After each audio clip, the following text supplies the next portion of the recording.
everybody on YouTube. This is Michael the Geek for Life with another Star Trek Starship review from the Eaglemoss Collection, and this is issue 26, the Tholian warship.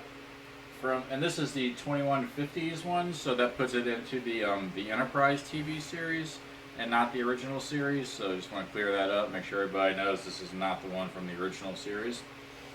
They have not announced doing one from the original series yet. I'm sort of on the fence on if I want them to or not because they do look so similar, but we'll just see what we see.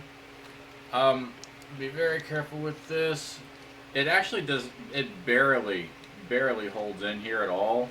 I'm not sure why they didn't design a better way of holding it because of how it is with the triangle thing going on there.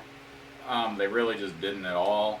It barely holds in there, so I'm not gonna put it in there for the point of this review, but I'm going to show you the ship. You can see there is the translucent blue up here and up here, and that's on all three. The rest of it appears to be metal. I don't feel much in the way of plastic. Oh, and also on the back you can see the translucent yellows. So they actually did do a fairly good mix of the metal and the translucent plastics, so that looks pretty impressive. Of course, it is that triangle design, which is what the Tholians have. And back there, it's a pretty impressive ship. It's got a lot of detail, a lot of shading, a lot of texturing, so it looks pretty cool. I just wish it would hold to the stand a lot better. Never was that impressed with this particular ship, and you can see on mine, specifically this one, doesn't quite line up to the rest, like it was glued on there just a little wrong, but that one's just mine, and it's such a minor detail that unless you're looking very closely, you really won't see it, so it's not that big a deal. On to the magazine. So, as per usual, it shows you how it hooks to the base there, and some stats on the ship.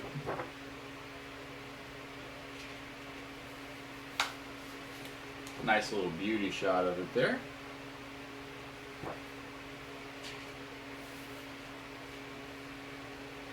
And you can see, and it was really only in, I think, it was in a couple of Enterprise episodes.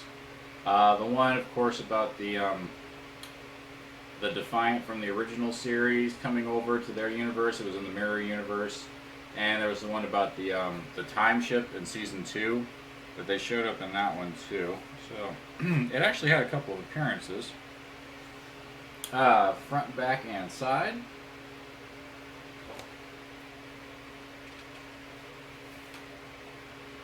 Designing the Tholian ship. And clearly these are sketches from the Enterprise and not the original. And here we see some shots from the original series.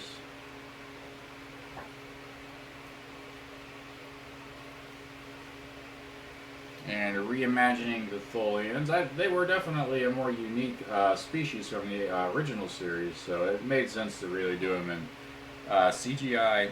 Excuse me, can't talk today. It made sense to do them in CGI to really capture it. And there's some more shots from that episode of Enterprise.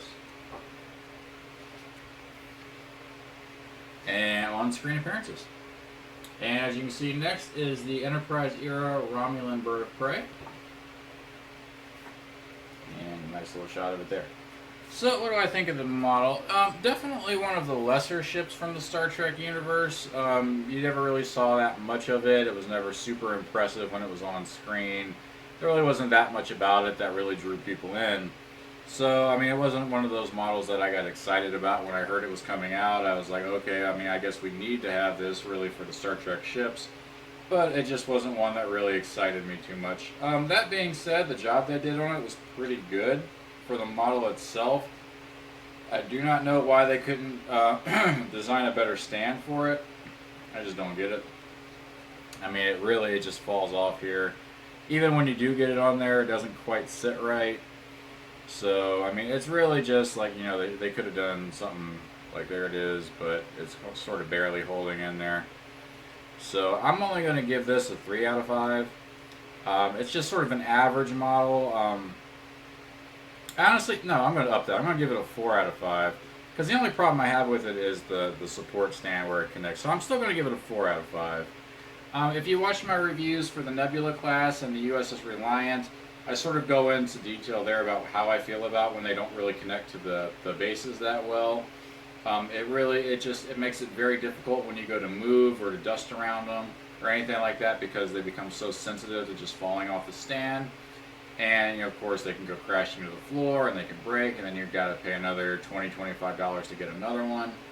And it's really it's not very practical that they don't hold that firmly to the base. And so you really got to kind of keep in mind which ones to be careful around when you're displaying them or moving them or anything like that. So I guess that'll do it for this one. I'm going to settle with 4 out of 5, and I'll talk to you all later. Bye-bye. Congratulations, you've made it to the end of my video. Thank you very much for watching. If you like what you saw, feel free to subscribe. I'm always doing more videos. Press the like button if you like this one. Leave a comment, and I'll be sure to get back to you as soon as I can. And also, there is a way to support your favorite YouTubers, including me, I hope, financially, without dipping into your own pocket, and it's actually very simple. YouTubers get paid by interactions with the ads. It doesn't matter how many views the video gets, it matters how many times people interact with the ads. So if you'd like to contribute financially to your favorite YouTubers or your favorite YouTube videos, you can watch that little commercial ad at the beginning of the video, or you can click on one of the little banner ads that show up at the bottom. I know most people just click them away or skip the ad, but honestly, if you interact with them, the advertisers will actually give that YouTuber a little bit of money. So that's a great way to help out without dipping in your own pocket, and you can't lose with that. Thank you very much for watching again. I'll see you all later. Bye-bye.